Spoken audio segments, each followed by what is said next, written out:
अस्सलाम वालेकुम, welcome back to my channel. आज मैं आपके साथ बहुत ही मज़ेदार आम से बनने वाले मीठे की रेसिपी शेयर करूंगी। मैंगो लवे शीरी की रेसिपी हम बनाएंगे। बहुत ही मज़े का और यूनिक मीठा है ये, और बहुत ही आसानी से बन जाता है। रेसिपी अच्छी लगे तो इसको लाइक और शेयर करिए, और अगर मेरे चैनल पर न्यू हैं तो कर लें इसको सब्सक्राइब और बन जाए मेरी यूट्यूब फैमिली का हिस्सा, ताकि मेरी हर नई और मज़ेदार आने वाली वीडियो को आप इंजॉय कर सकें। तो चलें आए, टाइम को वेस्ट किए बिना इस मज़ेदार और सिग्नेचर रेसिपी को बनाना स्टार्ट करते हैं। स्वीट डिश के लिए हम सबसे पहले जेली बना लेंगे। तो परफेक्ट मेजरमेंट के साथ 1 कप पानी में हम रफान का जेली पाउडर का पैकेट हम इसमें ऐड कर देंगे और इसे एक बॉयल आने देंगे। सिर्फ एक बॉयल आने की ही ज़रूरत है, ताकि इसके क्रिस्टल अच्छे से डिज़ोल्व हो जाए। अब इसे किसी प्लेट या किसी बाउल में कन्वर्ट कर देंगे। दूसरा कलर मैंने इसी मेथड से स्ट्रॉबेरी जेली का बनाया है, और उसे भी मैंने बाउल में कन्वर्ट कर दिया है। अब इसे सेट होने के लिए हम छोड़ देंगे। अब हम कस्टर्ड बनाएंगे। तो 1 लीटर मैंने फुल फैट मिल्क लिया है। जब भी आप स्वीट डिश तैयार करें तो उसमें फुल फैट मिल्क ही यूज़ करें, मीठा बहुत ही मज़े का बनेगा। 8 चम्मच हम इसमें चीनी के ऐड करेंगे। तो चीनी आप अपने टेस्ट के अकॉर्डिंग ऐड कीजिएगा, जितना मीठा आप पसंद करते हैं। 4 टेबलस्पून इसमें भरकर वनीला कस्टर्ड पाउडर के ऐड करेंगे। 1 लीटर दूध में ये कस्टर्ड पाउडर की बिल्कुल परफेक्ट क्वांटिटी है। इसको थोड़े से ठंडे दूध में डिज़ोल्व करेंगे। मेक श्योर कर लेंगे कि इसमें कोई लम्स ना रहें। अच्छे से मिक्स करने के बाद हम इसको दूध में ऐड कर देंगे। अच्छी तरह से हिलाते हुए अब हम इसको पका लेंगे जब तक कि ये गहरा नहीं हो जाता। तो तकरीबन 5 से 6 मिनट ही लगेंगे इसको हाई फ्लेम पे पकाते हुए। तो ये बड़ा अच्छे से थिक हो जाएगा और एक बड़ी परफेक्ट कंसिस्टेंसी में आ जाएगा। जैसा कि आप देख भी सकते हो, तो हमें ऐसी ही कंसिस्टेंसी चाहिए। अब फ्लेम को करेंगे बंद और इसको ठंडा होने के लिए छोड़ देंगे।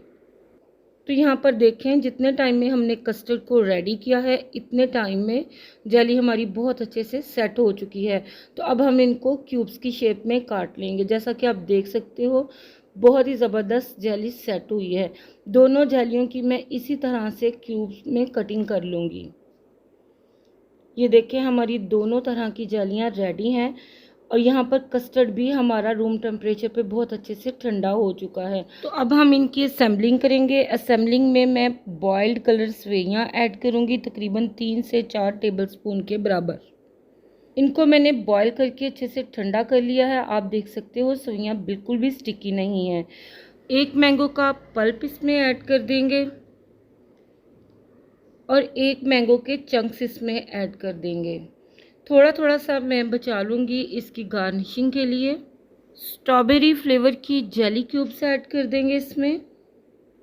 आप यकीन करें, ये बहुत ही मज़े का मीठा रेडी होता है दावतों के लिए और शादियों के लिए। तो ये इंतहाई आइडियल मीठे की रेसिपी है। अब मैंगो जेली क्यूब्स भी इसमें ऐड कर देंगे। 2 से 3 टेबलस्पून के बराबर इसमें कटे हुए नट्स ऐड कर देंगे। तो नट्स आप अपनी चॉइस के मुताबिक कम या ज़्यादा इसमें ऐड कर सकते हो। अब इसमें मैं ऐड करूँगी हलीब की क्रीम। ये डेयरी क्रीम है, इसका 1 पैकेट मैं इस कस्टर्ड में ऐड कर दूँगी। क्रीम डालने से कस्टर्ड का फ्लेवर बहुत रिच और क्रीमी हो जाएगा, जो कि इंतहाई मज़े का लगता है। अब इनको मिक्स कर लेंगे और अच्छे से ठंडा करके इसको सर्व करेंगे। आप इसमें चाहो तो अपनी चॉइस से मज़ीद फ्रूट्स और आइसक्रीम भी ऐड कर सकते हो। ये आपकी टोटली चॉइस पे डिपेंड करता है। तो माशाल्लाह अल्हम्दुलिल्लाह, बहुत ही मज़े का आउटस्टैंडिंग फ्लेवर के साथ मैंगो लबेशीरी का मीठा तैयार है। आप इसे 1 पर्सन सर्विंग ग्लासेस में सर्व करें या अपने मनपसंद सर्विंग बाउल में। अच्छे से इसको ठंडा करके सर्व करें तो इंशाल्लाह इसके रिज़ल्ट्स आउटस्टैंडिंग मिलेंगे। जितना आप इसको प्रेजेंटेबल बनाओगे, ये उतना ही अट्रैक्टिव लगेगा। तो मैंगो का सीज़न है, तो आप भी मेरी इस मज़ेदार सी रेसिपी को फॉलो करें और बनाएं मैंगो से ज़बरदस्त मीठा। मुझे पूरी उम्मीद है कि मेरी आज की रेसिपी इंशाल्लाह ताला आप लोगों को ज़रूर पसंद आई होगी। रेसिपी अच्छी लगे तो इसको ट्राई करें और मुझको अपना फीडबैक दें कि आपकी ये रेसिपी कैसी बनी। शेयर करें अपनी फैमिली मेम्बर्स और फ्रेंड्स के साथ, और अगर मेरे चैनल पर न्यू हैं तो प्लीज़ इसको सब्सक्राइब करना मत भूलें। अपना और अपनी फैमिली का बहुत ज़्यादा ख्याल रखिए, मुझे दुआओं में याद रखिए। मिलते हैं बहुत जल्द एक बहुत ही मज़ेदार और आसान सी रेसिपी के साथ। तब तक के लिए अल्लाह हाफ़िज़।